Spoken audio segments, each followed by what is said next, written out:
ಎಲ್ಲರಿಗೂ ನಮಸ್ಕಾರ. ಅಚೀವರ್ ಸಂಸ್ಥೆಯ ವಿಶೇಷ ಸಂಚಿಕೆಗೆ ಸ್ವಾಗತ. ಸ್ನೇಹಿತರೆ, ಕೆಇಎ, ಎಫ್ಡಿಎ ಮತ್ತು ಎಸ್ಡಿಎ ಪರೀಕ್ಷೆಗಳು ಮುಗ್ದಿದೆ. ಸೊ ಕೆಇಎ ಇಂದ ಕರೆದಂತ ಈ ವೇರಿಯಸ್ ಪೋಸ್ಟ್ಗಳ ಅಂಕಪಟ್ಟಿ ಕೂಡ ಹೊರಗೆ ಬಂದಿದೆ. ಸೊ ಇದ್ರ ಬಗ್ಗೆ ಒಂದಿಷ್ಟು ಮಾಹಿತಿಯನ್ನ ನಿಮಗೆ ಎಲ್ಲ ವಿದ್ಯಾರ್ಥಿಗಳು ನೋಡಲೇಬೇಕಾದಂತ ಒಂದಿಷ್ಟು ಇನ್ಫಾರ್ಮೇಶನ್ ಅನ್ನ ನಾನು ನಿಮಗೆ ಇವತ್ತಿನ ವಿಡಿಯೋದಲ್ಲಿ ಹೇಳ್ತಾ ಹೋಗ್ತೀನಿ. ಎಷ್ಟು ಪಾರದರ್ಶಕತೆ ಇದೆ, ಸೊ ಹಾಗಾದ್ರೆ ಪೇಪರ್ನ ಗುಣಮಟ್ಟ ಹೇಗಿತ್ತು, ಸೊ ಕರ್ನಾಟಕದಲ್ಲಿ ಅತ್ಯಂತ ಟಾಪರ್ನ ಮಾರ್ಕ್ಸ್ ಎಷ್ಟಿತ್ತು, ಸೊ ನೀವು ಮುಂದಿನ ಎಕ್ಸಾಮ್ಗೆ ಯಾವ ಪುಸ್ತಕ ಓದಬೇಕು, ಈ ರೀತಿ ಒಂದಿಷ್ಟು ಮಾಹಿತಿಯನ್ನ ಈ ವಿಡಿಯೋದಲ್ಲಿ ನೋಡ್ತಾ ಹೋಗೋಣ. ಸೊ ಸ್ನೇಹಿತರೆ, ವಿಡಿಯೋ ಕೊನೆ ತನಕ ನೋಡಿ ಅಂತ ಹೇಳ್ತಾ, ಅದಕ್ಕೂ ಮುಂಚೆ ಎಷ್ಟು ನೋಟಿಫಿಕೇಶನ್ ಇತ್ತು, ಎಷ್ಟು ಅರ್ಜಿ ಬಿದ್ದಿತ್ತು ಅಂತ ಒಂದು ಅಧಿಕೃತ ಮಾಹಿತಿ ನೋಡೋದಾದ್ರೆ, ಒಂದು 10 ಇಲಾಖೆಗಳಿಗೆ, ವಿವಿಧ ನಿಗಮ ಮಂಡಳಿ ಮತ್ತು ಇಲಾಖೆಗಳಿಗೆ ಒಟ್ಟಾರೆ 976 ಹುದ್ದೆಗಳನ್ನು ಕರೆಯಲಾಗಿತ್ತು. ಅದರಲ್ಲಿ 8.65 ಲಕ್ಷ ಅರ್ಜಿ ಬಿದ್ದಿತ್ತು. ಅಂದ್ರೆ ಹತ್ತತ್ರ ನಾವು ವಿಎಗೆ ನೋಡಿ, ವಿಎ 1000 ಪೋಸ್ಟಿಗೆ ಹತ್ತತ್ರ 6 ಲಕ್ಷ ಅರ್ಜಿ ಆಸ್ಪಾಸ್ ಇತ್ತು. ಈಗ ಈ ಕೆಇಎ ಎಕ್ಸಾಮ್ಗೆ ಇನ್ನು 1000 ಪೋಸ್ಟ್ ಇಲ್ಲ, ಇದು 976 ಪೋಸ್ಟ್, ಅದರಲ್ಲೂ ಡಿವೈಡ್ ಆಗ್ತದೆ ಮತ್ತೆ. ಸೊ ಅದರಲ್ಲಿ 8.5 ಲಕ್ಷ. ಸೊ ನಿಮಗೆ ಕಾಂಪಿಟೇಷನ್ನ ಒಂದು ಮಾದರಿ ನಿಮಗೆ ಗೊತ್ತಾಗ್ತಾ ಇದೆ ಅಂತ ಅನ್ಕೊಂತೀನಿ. ಸೊ ಇದು ಒಂದು ವಿಷಯವನ್ನ ಹೇಳ್ತಾ, ಸೊ ಸ್ನೇಹಿತರೆ, ಈಗ ನಾನು ಹೇಳುವಂತ ಎಲ್ಲ ವಿಚಾರಗಳು ಕೂಡ ಅಧಿಕೃತ ವೆಬ್ಸೈಟ್ನಲ್ಲೇ ಇರುವಂಥದ್ದು. ಸೊ ನೀವು ಕೂಡ ಇದನ್ನ ನೋಡ್ಬೋದು. ಸೊ ಕೆಇಎ ಅಂತ ನೀವು ಸರ್ಚ್ ಮಾಡಿದ ತಕ್ಷಣ ನಿಮಗೆ ಕೆಇಎ ಹೋಮ್ ಪೇಜ್ ಬರುತ್ತೆ. ಇಲ್ಲಿ ನೇಮಕಾತಿ ಅನ್ನೋದ್ರ ಮೇಲೆ ಕ್ಲಿಕ್ ಮಾಡಿದ್ರೆ ನಿಮಗೆ ಹಲವಾರು ನೇಮಕಾತಿಗಳ ಒಂದು ಲಿಸ್ಟ್ ಓಪನ್ ಆಗುತ್ತೆ. ಅದರಲ್ಲಿ ವಿವಿಧ ಇಲಾಖೆಗಳ ನೇಮಕಾತಿ 2025 ಅಂತ ನೀವು ಕ್ಲಿಕ್ ಮಾಡಿದ್ರೆ HK ನಾನ್ HK ಅಂತ ಬರುತ್ತೆ. ನಾನ್ HK ಅಂತ ಹೊಡೆದ ತಕ್ಷಣ ಸೊ ನಿಮಗೆ ಹಲವಾರು ಲಿಂಕ್ಗಳು ಓಪನ್ ಆಗ್ತವೆ. ಅಂದ್ರೆ ಹಲವಾರು ಅಂಕಪಟ್ಟಿದಾಗಿರ್ಬೋದು ಅಥವಾ ತಾತ್ಕಾಲಿಕ ಅಡ್ಮಿಟ್ ಕಾರ್ಡ್ದು ಲಿಂಕ್ ಆಗಿರ್ಬೋದು, ಆ ಥರ ಆಗಿರುತ್ತೆ.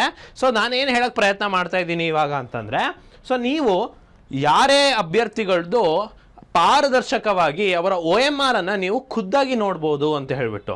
ಸೊ ಏನು ಸರಿ ಹೇಳ್ತಾ ಇದ್ದೀರಾ, ಅರ್ಥ ಆಗ್ತಾ ಇಲ್ಲ ಅಂತಂದ್ರೆ, ಸೊ ನಿಮ್ಗೆ ಗೊತ್ತಿರ್ಬೋದು ಈ ಪರೀಕ್ಷೆಯಿಂದ ಕೆಇಎ ಅವರು 4 ಅಲ್ಲ 5 ಆಪ್ಷನ್ ಅನ್ನ ಮಾಡಿದ್ದಾರೆ ಅಂತ ಒಂದು OMR ಶೀಟ್ನಲ್ಲಿ. ಅಂದ್ರೆ ಒಂದೇ OMR ನಲ್ಲಿ 4 ಆಪ್ಷನ್ ಇರ್ತಿತ್ತು ಸಾಮಾನ್ಯವಾಗಿ, ಈಗ 4 ಆಪ್ಷನ್ ಇರುತ್ತೆ, ಜೊತೆಗೆ ಒಂದು 5ನೇ ಆಪ್ಷನ್ ಇರುವಂತಹ ಒಂದು OMR ನಲ್ಲಿ ಪ್ರಿಂಟ್ ಆಗಿರ್ತಿತ್ತು. ಸೊ 5ನೇ ಆಪ್ಷನ್ ಏನಕ್ಕೆ ಅಂತ ನಿಮಗೆ ಆಲ್ರೆಡಿ ಪರೀಕ್ಷೆ ಬರೆದವ್ರಿಗೆ ಗೊತ್ತಿರುತ್ತೆ. ಸೊ 4 ಆಪ್ಷನ್ ನಿಮಗೆ ಗೊತ್ತಿಲ್ಲ, ಆನ್ಸರ್ ಗೊತ್ತಿಲ್ಲ ಅಂತಂದ್ರೆ ನೀವು 5ನೇ ಆಪ್ಷನ್ ಅನ್ನ ಸುತ್ತ ಮಾಡಲೇಬೇಕು. ಇಲ್ಲ ಅಂತ ಹೇಳಿದ್ರೆ ನೆಗೆಟಿವ್ ಆಗುತ್ತೆ ಅಂತ ಹೇಳ್ಬಿಟ್ಟು ನಿಮಗೆ ಇನ್ಸ್ಟ್ರಕ್ಷನ್ಸ್ ಅನ್ನ ಕೊಟ್ಟಿತ್ತು. ನೀವು ಕೂಡ ಅದನ್ನ ಫಾಲೋ ಮಾಡಿದ್ರಿ. ಸೊ ಮುಂಬರುವ ಎಕ್ಸಾಮ್ಗಳಲ್ಲೂ ಕೂಡ ಕೆಇಎ ಇಂದ ನಡೆಯುವಂಥ ಪರೀಕ್ಷೆಗಳಲ್ಲಿ ಇದೇ ರೀತಿ ಮಾದರಿ ಇರುತ್ತೆ ಅಂತ.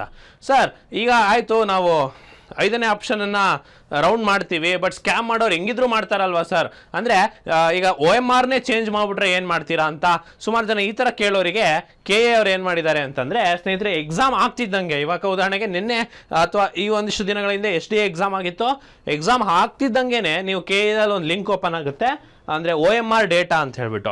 ಆ OMR ಡೇಟಾಗೆ ಹೋದರೆ ನೀವು ಯಾವ ಎಕ್ಸಾಮ್ ಅಂತ ಕ್ಲಿಕ್ ಮಾಡಿ, ಯಾವ ಜಿಲ್ಲೆ ಅಂತ, ನೀವು ಉದಾಹರಣೆಗೆ ಶಿವಮೊಗ್ಗ ಜಿಲ್ಲೆಯಲ್ಲಿ ಎಕ್ಸಾಮ್ ಬರ್ತಿದ್ರಿ ಅಂದರೆ ಶಿವಮೊಗ್ಗ ಅಂತ ಸೆಲೆಕ್ಟ್ ಮಾಡಿದ್ರೆ, ಅದರಲ್ಲೂ GK ಪೇಪರ, ಕಮ್ಯುನಿಕೇಷನ್ ಪೇಪರ್ ಅಂತ ನೀವು ಸೆಲೆಕ್ಟ್ ಮಾಡಿದ್ರೆ ನಿಮಗೆ ಆ ಎಲ್ಲ ಸೆಂಟರ್ಗಳ ಒಂದು ಲಿಸ್ಟ್ ಓಪನ್ ಆಗುತ್ತೆ ಸ್ನೇಹಿತರೆ. ಉದಾಹರಣೆಗೆ ಅದರಲ್ಲಿ ನೀವು ಯಾವುದೋ ಒಂದು ಈಗ DVS ಕಾಲೇಜ್ನದ್ದು ನೀವು ಸೆಂಟ್ರಲ್ ಬರ್ದಿರ್ತೀರಾ, ಅಲ್ಲಿ ವ್ಯೂ ಅಂತ ನಿಮ್ಗೆ ಆಪ್ಷನ್ ಇದೆಯಲ್ಲ, ಅದನ್ನು ಕೊಟ್ಟರೆ ಆ ಸೆಂಟರ್ನಲ್ಲಿ ಅವತ್ತಿನ ದಿನ ಯಾರ್ಯಾರು ಎಕ್ಸಾಮ್ ಬರ್ದಿದ್ದಾರೆ ಅವರೆಲ್ಲರ OMR, ಒರಿಜಿನಲ್ OMR ಅವ್ರೇನು ಬರ್ದಿರ್ತಾರಲ್ವಾ, ಆ OMR ಅನ್ನು ವಿತ್ ವಾಟರ್ ಮಾರ್ಕ್ ಹಾಕಿ ಕೆಇಎದವರು ಅವತ್ತಿನ ದಿನಾನೇ ಸಂಜೆ ಅಪ್ಲೋಡ್ ಮಾಡಿಬಿಡ್ತಾರೆ. ಸೊ ಇದರಿಂದ ಏನಾಗ್ತಾ ಇದೆ ಅಂತಂದ್ರೆ ಪಾರದರ್ಶಕತೆ ಇದೆ. ಅಂದ್ರೆ ನಿಮಗೆ ಗೊತ್ತಾಗುತ್ತೆ ಯಾವ ಅಭ್ಯರ್ಥಿ ಎಷ್ಟೆಷ್ಟು ತುಂಬಿದ್ದಾರೆ. ಯಾಕಂದ್ರೆ ಈ OMR ಡೇಟಾ ಎಲ್ಲರಿಗೂ ಕೂಡ ಎಲಿಜಿಬಲ್ ಇದೆ ಅಥವಾ ವಿಸಿಬಲ್ ಇದೆ, ಯಾರು ಬೇಕಾದ್ರೂ ಎಲ್ಲರದ್ದು OMR ಕೂಡ ನೋಡ್ಬೋದು.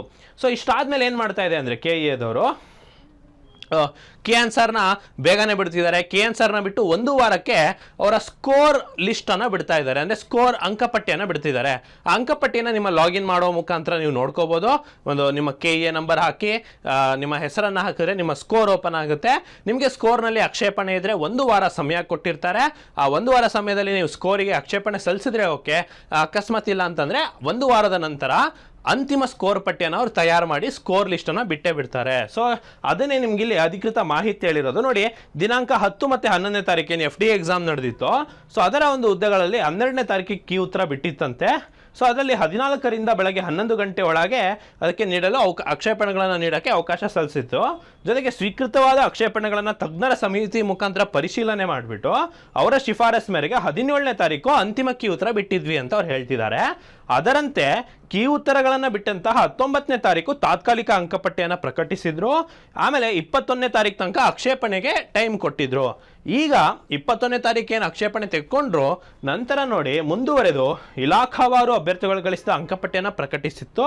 ಅಂತಿಮ ಅಂಕಪಟ್ಟಿಯನ್ನು 23ನೇ ತಾರೀಕು ಪ್ರಕಟಿಸಿದ್ದಾರೆ. ಜೊತೆಗೆ ಆಯಾ ಇಲಾಖೆ 10 ಇಲಾಖೆಗಳಿದಾವಲ್ವಾ, ಅವರಿಗೆ ಆ ಅಂಕಪಟ್ಟಿಯನ್ನು ಹಸ್ತಾಂತರಿಸಿದ್ದಾರೆ. ಸೊ ಇನ್ನು ಮುಂದಿನ ಪ್ರೊಸೀಜರ್ಗಳು ಆ ಇಲಾಖೆ ಅಥವಾ ನಿಗಮ ಮಂಡಳಿಗೆ ಬಿಟ್ಟಿರೋದು. ನೋಡಿ, KA ಅನ್ನೋದು ಒಂದು ಎಕ್ಸಾಮ್ ಕಂಡಕ್ಟಿಂಗ್ ಬಾಡಿ ಅಷ್ಟೇ. ಸೊ ಇದು ಎಕ್ಸಾಮ್ನ ತುಂಬ ಪಾರದರ್ಶಕವಾಗಿ ಹಾಗೆ ಗುಣಮಟ್ಟದಲ್ಲಿ ಮಾಡ್ತಾ ಇದೆ ಅಂತ ಇದು ತೋರಿಸ್ಕೊಡುತ್ತೆ. ನೋಡಿ, 11ನೇ ತಾರೀಕು ಎಕ್ಸಾಮ್ ಆಗಿರೋದು. ವಿತಿನ್ 20 ಡೇಸಲ್ಲಿ ನಿಮಗೆ ಫೈನಲ್ ಸ್ಕೋರ್ ಲಿಸ್ಟನ್ನು ಕೊಡ್ತಾ ಇದ್ದಾರೆ. ಸೊ ಸ್ಕೋರ್ ಲಿಸ್ಟ್ ನೋಡೋದಾದರೆ, ಸ್ಕೋರ್ ಲಿಸ್ಟು ಈ ಥರ ಓಪನ್ ಆಗುತ್ತೆ. ಇದು ಪ್ರತಿಯೊಂದು ಡಿಪಾರ್ಟ್ಮೆಂಟಿಗೂ ಬಿಟ್ಟಿದ್ದಾರೆ. ಸೊ ನಾನು ಯಾಕೆ ಡಿಪಾರ್ಟ್ಮೆಂಟ್ ಆಫ್ ಟೆಕ್ನಿಕಲ್ ಎಜುಕೇಷನ್ ತೊಗೊಂಡಿದ್ದೀನಿ ಅಂದರೆ, ಇದರಲ್ಲಿ 50 ಪೋಸ್ಟ್ FDA ಇತ್ತು, ಅತಿ ಹೆಚ್ಚು ಅರ್ಜಿ ಇದಕ್ಕೆ ಬಿದ್ದಿತ್ತು. ನೀವು ಅದರಲ್ಲೂ ಕೂಡ ಆ ಡೇಟಾವನ್ನು ಕೂಡ ನೀವು ಇದರಲ್ಲಿ ನೋಡ್ಬೋದು. ನೋಡಿ ಯಾವ್ಯಾವ ಹುದ್ದೆಗೆ ಎಷ್ಟೆಷ್ಟು ಅಂತ ಹೇಳಿಬಿಟ್ಟು.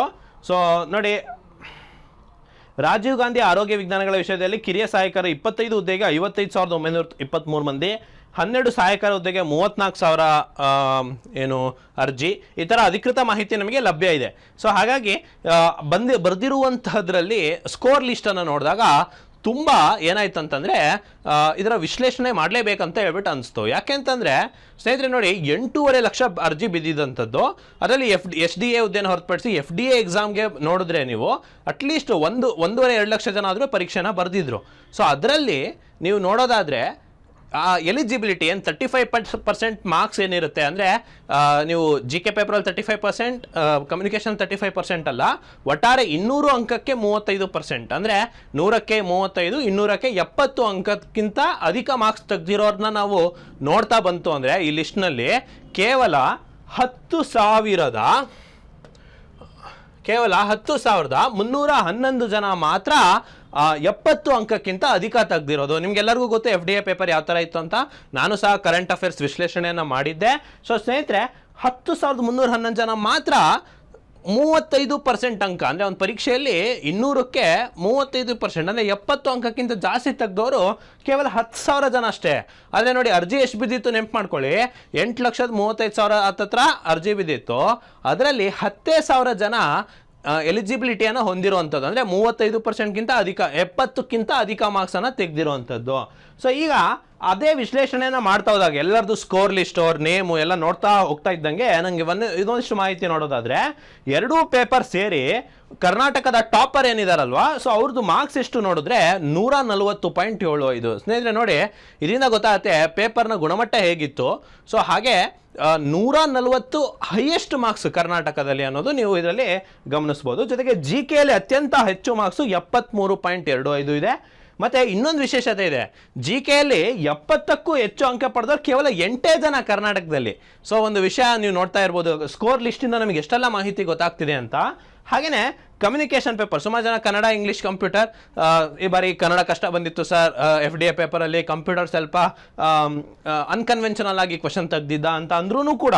ಸೊ ಪೇಪರ್ ನೋಡಿ 76.75 ಹೈಯೆಸ್ಟ್ ಮಾರ್ಕ್ಸು, ಮತ್ತು 70 ಮೇಲೆ ಅಂಕ ಪಡೆದವ್ರು ಕೇವಲ 4 ಜನ ಕರ್ನಾಟಕದಲ್ಲಿ. ಸೊ ಇದರಿಂದ ನಮಗೆ ಏನು ಗೊತ್ತಾಗ್ತಾ ಇದೆ ಅಂದರೆ, ವಿದ್ಯಾರ್ಥಿಗಳು 10,000 ಜನ ಮಾತ್ರ 70 ಮೇಲೆ ತೆಗಿತಾರೆ. ಅದರಲ್ಲೂ 70ಕ್ಕಿಂತ ಅಧಿಕ ಅಂಕ ಕೇವಲ 8 ಜನ, ಕಮ್ಯುನಿಕೇಷನಲ್ಲಿ 4 ಜನ ಅಷ್ಟೇ ತೆಗಿತಾ ಇದ್ದಾರೆ ಅಂತಂದರೆ, ಉಳ್ದವ್ರು ಎಲ್ಲರೂ ಕೂಡ ನೀವು ನೋಡ್ಬೋದು, ಆ ಸ್ಕೋರ್ ಲಿಸ್ಟ್ನ ನೀವು ಡೌನ್ಲೋಡ್ ಮಾಡಿ ನೋಡ್ಬೋದು ವೆಬ್ಸೈಟ್ನಿಂದ. ಎಲ್ಲರೂ ಆ 40 to 60 ರೇಂಜ್ನಲ್ಲೇ ಇರುವಂಥದ್ದು, ಆಲ್ಮೋಸ್ಟ್ ಎಲ್ಲರೂ 10,000 ಜನದಲ್ಲಿ. ಸೊ ಹಾಗಾದರೆ ಏನು ತೊಂದರೆ ಆಗ್ತಾ ಇದೆ? ಯಾಕಂದರೆ ಪೇಪರ್ನ ಗುಣಮಟ್ಟ ಎಲ್ರಿಗೂ ಗೊತ್ತಿತ್ತು. ಪೇಪರ್ ನೀವು ಬಂದಾದ್ಮೇಲೆ ನೀವು ವಿಶ್ಲೇಷಣೆ ಮಾಡಿದಾಗ ಸುಲಭ ಅಂತ ಅನಿಸಿತ್ತು, ಗೊತ್ತಿತ್ತು, ಅಲ್ಲಿ ಗೊತ್ತಾಗ್ತಿರಲಿಲ್ಲ, ಈ ಥರ ಆಗಿತ್ತು. ಸೊ ಹಾಗಾದರೆ ಏನು ಸಮಸ್ಯೆ ಆಗ್ತಾ ಇರ್ಬೋದು ಅಂತ ಹೇಳ್ಬಿಟ್ಟು ಸೊ ಇದರ ವಿಶ್ಲೇಷಣೆಯನ್ನು ಮಾಡ್ತಾ ಹೋದಾಗ ಒಂದು ವಿಷಯ ಏನು ಗೊತ್ತಾಯಿತು ಅಂದರೆ, ಯಾರು ಗುಣಮಟ್ಟದ ತಯಾರಿಯನ್ನು ನಡೆಸಿದ್ರಿ, ಸೊ ಅವ್ರಿಗೆ ಮಾತ್ರ ಈ ರೀತಿಯಾದಲ್ಲಿ ಸಕ್ಸಸ್ ಸಿಕ್ಕಿರೋವಂಥದ್ದು. ಸೊ ಸುಮಾರು ಜನ 100 ಮೇಲೆ ಇರೋರೆ ಅಂತವ್ರೆ ಒಂದು 1,000 ಜನ ಇರ್ಬೋದಷ್ಟೇ. 10,000 ಜನದಲ್ಲಿ 100 ಅಂಕ ಮೇಲಿರೋರೆ ಒಂದು 1,000 ಜನ ಇರ್ಬೋದಷ್ಟೇ. ಸೊ ತುಂಬ ಕಡಿಮೆ ಜನ 100 ಮೇಲೆ ಸ್ಕೋರ್ ಮಾಡಿರೋ ಅಂಥವ್ರು. ಸೊ ಹಾಗಾಗಿ ನೀವು ಮಾಡ್ತಿರೋಂಥ ತಯಾರಿ ಏನು ಮಿಸ್ ಆಗ್ತಾ ಇದೆ ಅಂತ ನೀವು ತಮ್ಮ ವಿಶ್ಲೇಷಣೆನ ತಾವು ಮಾಡ್ಕೋಬೇಕು. ಕ್ವಶನ್ ಬೈ ಕ್ವಶನ್ ವಿಶ್ಲೇಷಣೆಯನ್ನ ಮಾಡ್ಕೋಬೇಕು. ಸೊ ಹಾಗಾಗಿ ಈ ಪಾಯಿಂಟ್ ಹಾಕಿದ್ದೀನಿ. ಸ್ವತಃ ನೀವೇ ಕುಳಿತುಕೊಂಡು ಪ್ರತಿ ಪ್ರಶ್ನೆಯನ್ನ ತಾರ್ಕಿಕವಾಗಿ ಆಲೋಚನೆಯನ್ನ ಮಾಡುವಂಥದ್ದು. ಸೊ ಇದರಿಂದ ನೀವೇನ್ ಮಾಡ್ಕೋಬಹುದು ಅಂದ್ರೆ ಎಲ್ಲಿ ಮಿಸ್ ಹೊಡಿತಾ ಇದೆ. ಯಾಕಂದ್ರೆ ನೀವು ಗ್ರೂಪ್ ಸಿ ಸಿಲೆಬಸ್ ಓದಿರ್ಲಿಲ್ವಾ, ಓದಿದ್ರಿ. ಹಿಸ್ಟ್ರಿ ಓದಿರ್ಲಿಲ್ವಾ, ಓದಿದ್ರಿ. ಕಾನ್ಸ್ಟಿಟ್ಯೂಷನ್ ಓದಿರ್ಲಿಲ್ವಾ, ಓದಿದ್ರಿ. ಕನ್ನಡ ಇಂಗ್ಲಿಷ್ ಕಂಪ್ಯೂಟರ್ ಓದಿರ್ಲಿಲ್ವಾ, ಓದಿದ್ರಿ.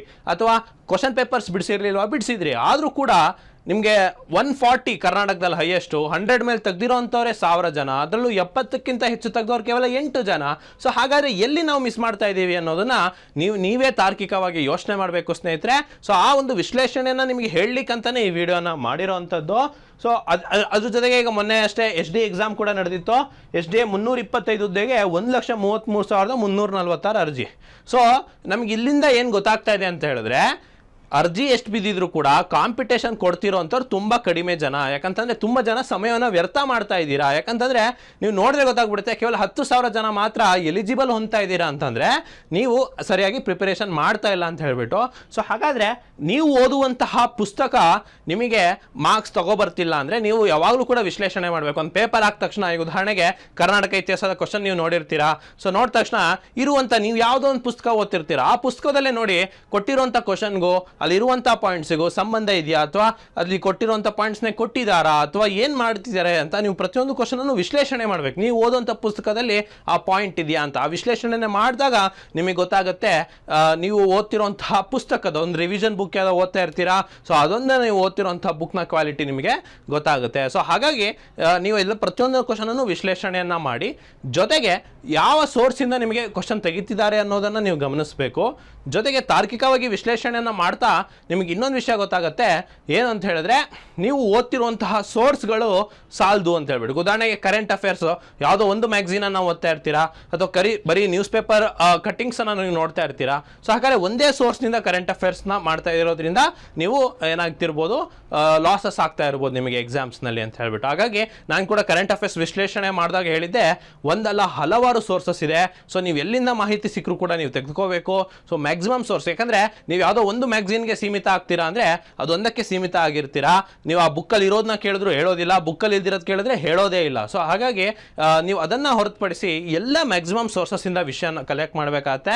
ಸೊ ಬಟ್ ಅದರಲ್ಲೂ ಕೂಡ ಒಂದು ಖುಷಿಯ ವಿಚಾರ ಏನು ಅಂತ ಹೇಳಿದ್ರೆ, ಅಚೀವರ್ ಸಂಸ್ಥೆಯ ಪುಸ್ತಕಗಳು ಏನು ನಾವು ಮಾಡಿದ್ದೀವಿ. ಸೊ ನಮ್ಮ ಪುಸ್ತಕಗಳ ನಿಮಗೆ ಕ್ವಾಲಿಟಿ ನಿಮಗೆ ಕ್ವಶನ್ ಪೇಪರ್ ನೋಡಿದ ತಕ್ಷಣ ಗೊತ್ತಾಗುತ್ತೆ. ಸೊ ನಮ್ಮ ವಿದ್ಯಾರ್ಥಿಗಳು ನಾವೀಗ ಹಲವಾರು ಪುಸ್ತಕಗಳು, ಯಾಕಂದ್ರೆ ನೀವು ಯಾವುದೋ ಒಂದು ಆಥರ್ ಬುಕ್ಕನ್ನು ನೀವು ಖರೀದಿ ಮಾಡ್ಬೋದು, ಬಟ್ ನಾವು ಹಲವಾರು ಆಥರ್ ಬುಕ್ಗಳು ಮತ್ತು ಸ್ಕೂಲ್ ಪುಸ್ತಕಗಳು, ಹಾಗೆ ಹಲವಾರು ಬೇರೆ ಬೇರೆ ಎಕ್ಸಾಮ್ಸ್ಗಳಿಂದ ನಾವೇನು ಮಾಡಿದ್ದೀವಿ, ಕಂಪೈಲ್ ಮಾಡಿ ನೋಟ್ಸ್ ಮಾಡಿರೋದ್ರಿಂದ ಸೊ ಇದರ ಒಂದು ಕ್ವಾಲಿಟಿ ಈ ರೀತಿ ಗುಣಮಟ್ಟದ ಪರೀಕ್ಷೆ ಬಂದಾಗ ನಿಮಗೆ ಗೊತ್ತಾಗುತ್ತೆ ಅಂತ ಹೇಳಿಬಿಟ್ಟು ಸೊ ಇದ್ರ ಬಗ್ಗೆ ಹೇಳ್ತಾ, ಸೊ ಸ್ನೇಹಿತರೆ ಇದಕ್ಕೆ ಸಂಬಂಧಪಟ್ಟಂತೆಯೇ ಸೊ ನಿಮ್ಮ ವಿಶ್ಲೇಷಣೆ ನೀವು ಮಾಡ್ಕೊಳ್ಳಿ. FDA ಪೇಪರ್ದು ಮಾಡಿ, ಅದೇ ರೀತಿ SD ಪರೀಕ್ಷೆ ಬರೆದವರು ಅವ್ರದ್ದು ಕೂಡ ವಿಶ್ಲೇಷಣೆ ಮಾಡ್ಕೊಳ್ಳಿ. ಸೊ ನೀವು ಓದುವಂತಹ ಏನು ಪ್ಯಾಟರ್ನನ್ನು ಚೇಂಜ್ ಮಾಡಿ. ಸೊ ಮುಂದಿನ ಎಕ್ಸಾಮ್ಗಳಿಗೆ ಸುಮಾರು ಜನ ಪೊಲೀಸ್ ಅಭ್ಯರ್ಥಿಗಳು ನೋಡ್ತಾ ಇರ್ತೀರಾ, ಶಿಕ್ಷಕ ಅಭ್ಯರ್ಥಿಗಳು ನೋಡ್ತಾ ಇರ್ತೀರಾ. ಸೊ ಮುಂಬರುವ ಎಕ್ಸಾಮನ್ನು ನೀವು ಪಾಸ್ ಆಗಲೇಬೇಕಂತಿದ್ರೆ ಸೊ ಈಗಿಂದನೇ ಎಚ್ಚೆತ್ತುಕೊಂಡು ನೀವು ತಯಾರಿಯನ್ನು ನಡೆಸಬೇಕಾಗುತ್ತೆ. ಸೊ ಅದಕ್ಕೆ ಸಂಬಂಧಪಟ್ಟಂತೆ ಅಚೀವರ್ಸ್ ಕೋಚಿಂಗ್ ಸೆಂಟರ್ನಲ್ಲಿ ಶಿಕ್ಷಕರ ನೇಮಕಾತಿ 2026 PSTR, GPSTR, HSTR ಅಥವಾ ನಿಮಗೆ ಮುಂದೆ ಬರುವಂತಹ KS ನೇಮಕಾತಿ ಆಗಿರ್ಬೋದು, ಪೊಲೀಸ್ ನೇಮಕಾತಿ ಆಗಿರ್ಬೋದು, FDA, SDA, PDO, group C exams ಆಗಿರ್ಬೋದು, ಹಾಗೆ ಸೆಂಟ್ರಲ್ ಗೌರ್ಮೆಂಟ್ನಲ್ಲಿ ಬ್ಯಾಂಕಿಂಗ್, SSC, ರೈಲ್ವೇಸ್, ಜೊತೆಗೆ ಅಕಾಡೆಮಿಕ್ ಎಕ್ಸಾಮ್ಸ್ ಆದಂತಹ PGCET, MBA ಮತ್ತು MCA, ಡಿಪ್ಲೊಮೊ CET 2026 ಪ್ರವೇಶ ಪರೀಕ್ಷೆ, ಹಾಗೆ CET, NEET ಮತ್ತು ಅಗ್ರಿಕಲ್ಚರ್ ಪ್ರಾಕ್ಟಿಕಲ್. ಸೊ ಈ ರೀತಿ ಹಲವಾರು ಬ್ಯಾಚ್ಗಳು ನಿಮಗೆ ಪ್ರಾರಂಭವಾಗ್ತಾ ಇದೆ. ಸೊ ಈ ರಿಪಬ್ಲಿಕ್ ಡೇ ಮುಗಿಯೋ ತನಕ, ಈ ಜನವರಿ ಎಂಡ್ ತನಕ ನಿಮಗೆ ರಿಪಬ್ಲಿಕ್ ಡೇ ಆಫರ್ ನಿಮಗೆ ಅವೈಲಬಲ್ ಆಗುತ್ತೆ. ಸೊ 5% ಡಿಸ್ಕೌಂಟನ್ನು ನೀವು ತೆಗೆದುಕೋಬೋದು. ಆನ್ಲೈನ್ ಮತ್ತು ಆಫ್ಲೈನ್ ತರಗತಿಗಳು ಇರುತ್ತೆ. ಹೆಚ್ಚಿನ ಮಾಹಿತಿ ಮತ್ತು ಫ್ರೀ ಕಂಟೆಂಟಿಗಾಗಿ ನಮ್ಮ ವಾಟ್ಸ್ಆ್ಯಪ್ ಮತ್ತು ಟೆಲಿಗ್ರಾಮ್ ಚಾನಲ್ಗಳನ್ನು ನೀವು ಫಾಲೋ ಮಾಡ್ಬೋದು. ಸೊ ಸ್ಕ್ರೀನ್ ಮೇಲೆ ಕಾಣ್ತಿರೋಂಥ QR ಕೋಡನ್ನು ನೀವು ಸ್ಕ್ಯಾನ್ ಮಾಡೋ ಮುಖಾಂತರ ಆ ಪರ್ಟಿಕ್ಯುಲರ್ ಗ್ರೂಪಿಗೆ ನೀವು ಹೋಗ್ತೀರಾ ಅಂತ ಹೇಳ್ತಾ, ಸೊ ಸ್ನೇಹಿತರೆ ನಮ್ಮ ವಿಳಾಸ ಬಂದು ರಾಘವೇಂದ್ರ ಮಠದ ರಸ್ತೆ, ತಿಲಕ್ ನಗರ್ ಮೊದಲನೇ ಕ್ರಾಸಲ್ಲಿ ಸತತ 11 ವರ್ಷದಿಂದ ಅತ್ಯುತ್ತಮ ಫಲಿತಾಂಶ ದಾಖಲಿಸ್ಕೊಂಡು ಬರ್ತಿರುವಂತಹ ಅಚೀವರ್ಸ್ ಕೋಚಿಂಗ್ ಸೆಂಟರ್ಗೆ ನೀವು ಖುದ್ದಾಗಿ ಭೇಟಿ ನೀಡ್ಬೋದು, ಅಥವಾ ಸ್ಕ್ರೀನ್ ಮೇಲೆ ಕಾಣ್ತಿರುವಂತಹ ನಂಬರ್ಗೆ ನೀವು ಸಂಪರ್ಕಿಸ್ಬೋದು. ಸ್ನೇಹಿತರೆ ನಾನು ಇವಾಗ ಹೇಳಿರುವಂಥದ್ದು ಸ್ಟ್ಯಾಟಿಸ್ಟಿಕ್ಸ್ ಆಗಿತ್ತು ಮತ್ತು ಅಧಿಕೃತ ಮಾಹಿತಿ ಆಗಿತ್ತು. ಸೊ ಇದನ್ನು ಹೊರತುಪಡಿಸಿ ನಾನು ನಿಮಗೆ ಮುಖ್ಯವಾಗಿ ವಿಡಿಯೋ ಮಾಡುವಂಥ ಕಾರಣ, ನಿಮ್ಮ ವಿಶ್ಲೇಷಣೆಯನ್ನು ಮಾಡ್ಕೊಳ್ಳಿ, ಒಂದು SWOT ಅನಾಲಿಸಿಸ್ ಅನ್ನು ಮಾಡ್ಕೊಳ್ಳಿ. ಸೊ ಮಾಡಿಕೊಂಡು ಮುಂದೆ ಬರುವಂತಹ ಎಕ್ಸಾಮ್ಸ್ಗಳಿಗೆ ಒಂದು ಒಳ್ಳೆಯ ರೀತಿಯಲ್ಲಿ ತಯಾರಿ ನಡೆಸಿ ಅಂತ ಹೇಳ್ತಾ, ಸೊ ಮುಂದಿನ ವಿಡಿಯೋದಲ್ಲಿ ಸಿಗ್ತೀನಿ. ಧನ್ಯವಾದಗಳು.